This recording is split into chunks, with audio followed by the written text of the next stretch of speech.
que la première ou le premier qui n'a jamais eu de résidu de tir plein le visage en utilisant de la MACTech me jette le premier lance-pierre. Ça, c'est de la punchline. On connaît MACTech, la munition, hein, c'est vraiment du low cost. On a les bidons en vrac, mais comme toutes les autres marques, un bidon c'est en vrac, c'est le principe. Sauf que là, MACTech, même leur boîte en carton à l'intérieur, c'est en vrac. Voilà, donc c'est pour dire un petit peu le potentiel de la munition. Ça n'empêche qu'on va laisser ce potentiel s'exprimer au mieux. Je vais notamment utiliser ma carabine CZ 457 Varmint équipée de ma lunette Leupold, une spéciale Rimfire avec une parallaxe fixe à 50 mètres. On va donc faire un nettoyage. Ensuite, je vais conditionner le canon en tirant de la MACTech. Je vais réaliser à la fin du conditionnement des relevés de vitesse pour voir un peu la régularité de la munition. Ensuite, on va décortiquer la munition, on va essayer de regarder l'aspect de la poudre et on va notamment la comparer avec une poudre d'une munition de qualité. Et enfin, on ira voir le résultat en cible, tout simplement. C'est parti.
Donc même sur la boîte, la petite boîte, il n'y a pas la vitesse qui est indiquée, c'est normal, ça dépend de l'arme, des conditions climatiques et tout ça.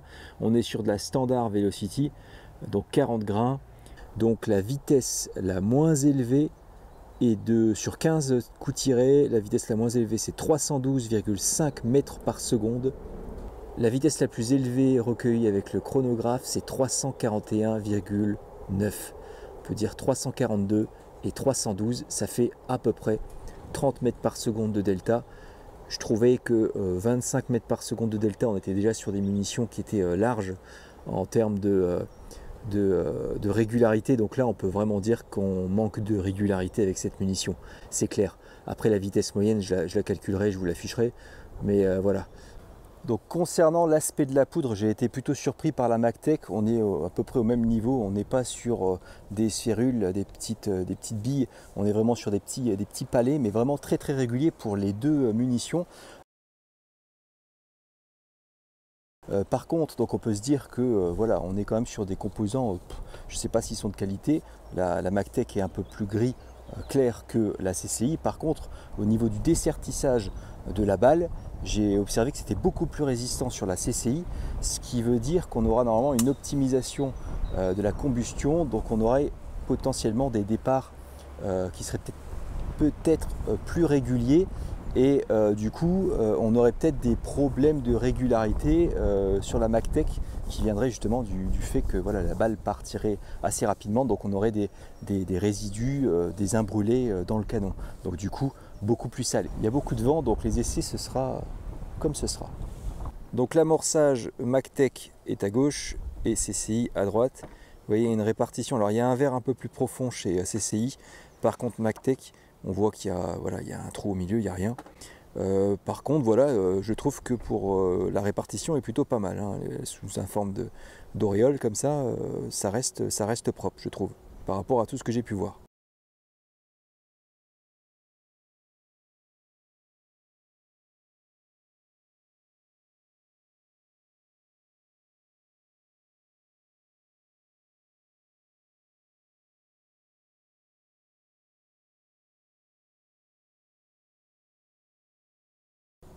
Alors je ne sais pas ce qui se passe, je suis sincèrement désolé. C'est le deuxième gong que je tire en 2 mois de temps dans mon premier club et dans mon second club ici. Et je les dézingue à chaque fois. C'est la munition qui est trop excellente ou c'est moi qui suis trop nul? Je sais pas. Bref, j'ai à peu près conditionné le canon puisque j'arrive à faire quelque chose de relativement correct. Maintenant je sais pas très bien où je tape, donc maintenant je vais mettre juste un visuel et je vais tirer. Enfin je vais mettre 2-3 visuels, je vais tirer et puis on verra bien si on arrive à faire quelque chose de correct. Mais vu la taille des gongs, ça a l'air de passer. Pour celui qui a fabriqué ce jeu de gong, je saurais me faire pardonner. Par contre, faut pas tirer autre chose que de la 22, on est d'accord les gars, hein, on va faire gaffe quand même, hein. Voilà, c'est pour éviter notamment d'abîmer le matériel des petits copains. Ce que j'ai fait au final, vu que je l'ai achevé complet. Mais bon, voilà. Alors le micro, c'est pas très sexy accroché comme ça, mais au moins, c'est efficace. Voilà. Je vais accrocher les cibles. En espérant que ça tienne.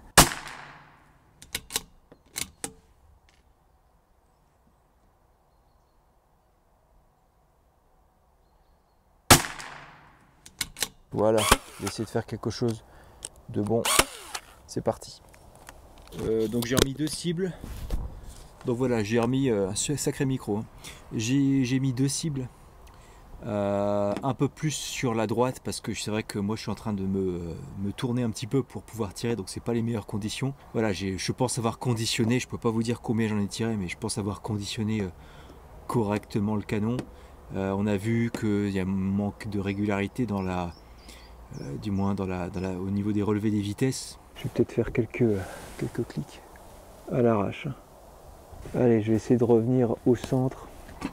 Donc j'essaie d'attendre que le drapeau rouge que vous voyez là-bas se calme et qu'en même temps je ne ressente rien pour essayer de faire quelque chose de relativement correct. Mais bon, c'est un peu chiant d'attendre. Enfin, un bon sniper, il est patient. Voilà, je vais me mettre là.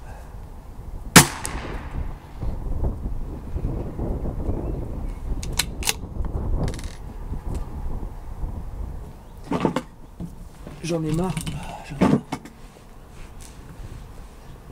Que la force de Mark Wahlberg soit avec moi.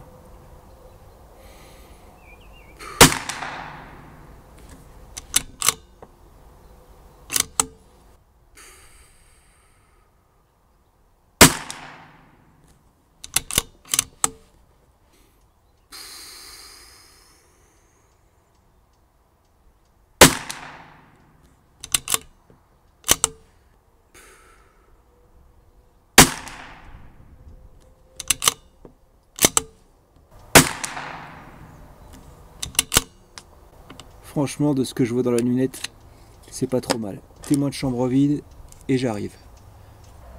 Réaction à chaud. Certes, il y avait du vent. J'ai déjà tiré dans des conditions similaires. Je fais de meilleures choses. Le vent était un peu insidieux aujourd'hui. Il venait de l'arrière droite. Donc je ne suis pas un expert dans la lecture du vent, mais ça n'empêche que je le sentais fort dans mon dos. Et quand je regardais le drapeau, il bougeait pas beaucoup. Il bougeait pas beaucoup parce qu'il est positionné de telle manière que justement il va pas trop flotter quand il y a ce vent là qui vient de l'arrière droit. Alors, enfin du moins on le voit mal, on le distingue mal. Donc ça n'empêche que j'ai quand même tiré. Malheureusement, il y a également la régularité de la munition, on l'a vu, il y a des gros deltas, et donc effectivement ça doit jouer, hein. C'est pas une munition pour la compétition, on est d'accord, mais j'ai surtout tiré, je n'étais pas assis face à la cible, je tirais trop sur le côté, donc j'avais pas la bonne position. Je suis revenu là sur ce mur de rondin, je suis revenu un peu plus face à la cible, et au niveau de ma position je l'ai changé tout simplement. Je suis revenu un peu plus en latéral par rapport à ma carabine, c'est à dire que ma plaque de couche de la carabine était située un peu plus dans le creux de l'épaule. J'ai donc pu relâcher mes muscles, c'est ce qui m'a permis, je pense, de faire ce dernier carton. Voilà, donc c'est la fin des tirs. Je ne vais pas pouvoir réaliser un carton de la même manière. Bref, je vais faire jouer l'aspect communautaire pour cette vidéo. N'hésitez pas à aller checker du coup l'espace commentaire pour voir qui a fait quoi comme résultat. Alors c'est malheureux, on ne peut pas encore poster de photos sur YouTube. J'espère que ça va bientôt arriver. Mais bon voilà, n'hésitez pas à dire quel groupement vous avez réussi à avoir. Voilà, ne serait-ce en pouce par exemple, est-ce que ça rentre dans un pouce à peu près comme ici, ou est-ce que vous dispersez encore plus, est-ce que c'est un peu plus éclaté? N'hésitez pas. J'espère que cette vidéo vous aura apporté un peu plus voilà, ou peut-être aura redoré un petit peu l'image de cette munition, qui au final n'est pas si dégueulasse que ça, on peut le dire. Voilà, à très vite, ciao ciao.